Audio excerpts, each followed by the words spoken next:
Howdy, my name is Amaya, and today I'm going to be presenting about ethanol for the biofuel project. Just for some background and an introduction, ethanol is a reusable fuel. They provide clean energy, and it is made by fermentation from plants such as like corn, sugarcane, sugar beets. Ethanol is a blending agent to increase octane and decrease carbon monoxide in gasoline to lessen our smog emissions.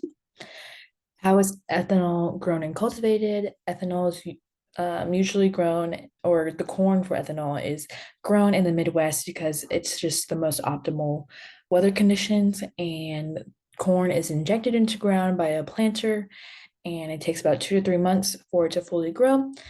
Um, After it is fully grown, it is picked and shipped to mills, factories, stores, other farmers. And as you can see in this figure below, not only corn is used for ethanol, it's a lot of plants.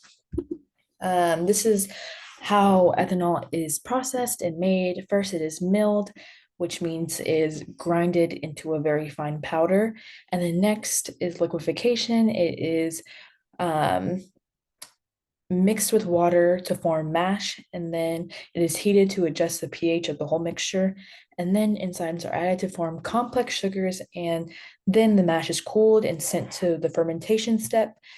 In this step, yeast and enzymes are added. Yeast consumes the sugar and releases CO2.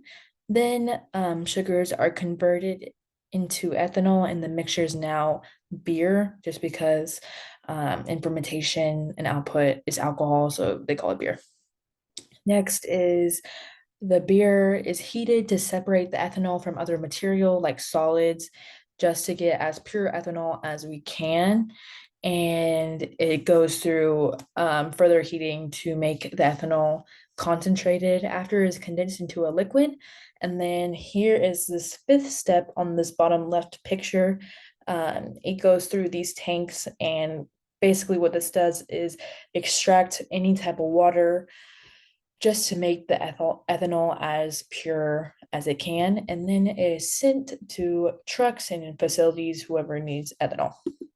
The impact of ethanol on the carbon footprint would be that it is 46% lower than the gasoline emissions.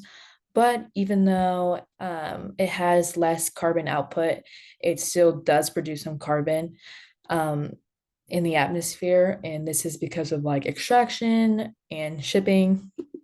But the economic impact of biofuel we see is that it creates employment. Jobs are created for farmers or truck drivers to ship all of these materials. Ethanol plants also generate money. We can see that it has generated 2.5 billion. And then the other benefits is that it makes the US economically independent from foreign nations because we can make our own energy.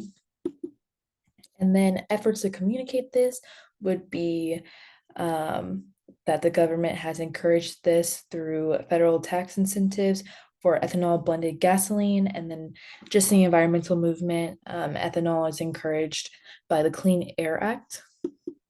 Next, my analysis about all this is that this is a very great way to produce energy.